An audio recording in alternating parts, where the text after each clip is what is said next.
My name is Michael, and I have been impacted by gun violence. Back in the 70s, I would leave Chicago after a series of gun violent events in the streets that actually threatened my life. These events culminated in me looking down the barrel of a sawed-off shotgun and the perpetrator telling me, "Don't run." I didn't hear the word "don't," and I ran. And I'm alive today because of it. 8 years later, in what we thought was a safe, quiet environment of California, my baby brother Lee would give his life to save a little baby's life. We thought we had left that behind us.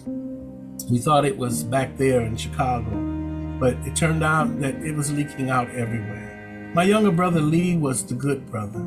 He was a California Air Cadet, police explorer, and everybody's favorite. Everybody loved Lee.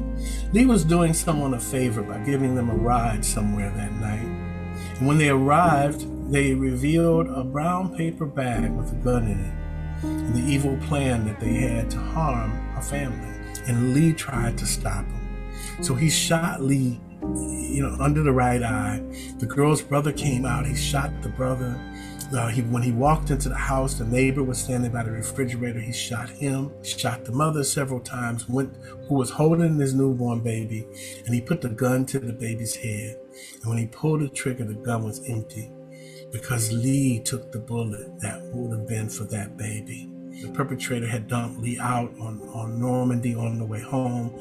He was loaded, and he was literally insane. He had lost his mind. Where there's a guy walking around that's almost 40 years old now, whose life was saved by Lee's sacrifice. And recently I was doing a workshop at the California Institute for Women, and someone said to me, I can hear Lee's voice in you. I can hear his gentleness. I can hear his kindness. And I can hear his compassion in you. And I own that.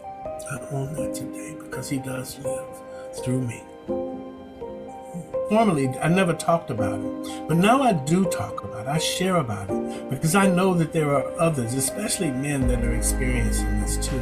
Not speaking out for those many years in which I was holding that grief bottled up inside of me, it was allowing my trauma and hurt to just fester. And the suffering that comes from this kind of trauma, it really looks like crazy making.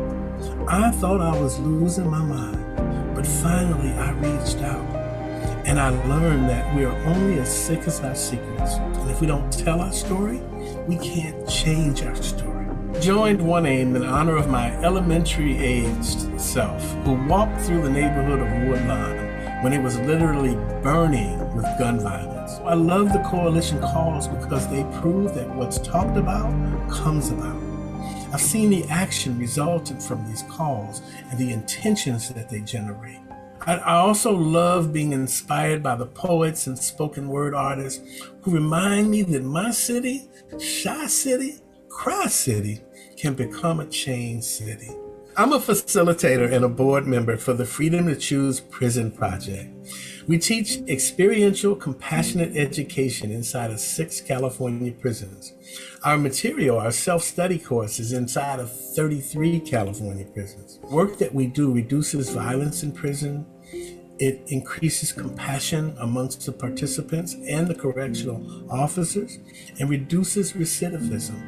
We are building initiatives to provide facilitator jobs for our participants who are being released from prison. And one of my personal favorites is that I'm working to address the school to prison pipeline. The website is www.freedomtochooseproject.org. Instagram is also Freedom to Choose Project. There is even a TikTok at Freedom to Choose Project. I've also done some work with a gun violence prevention organization out of New York State called SNUG, which is Guns Backwards.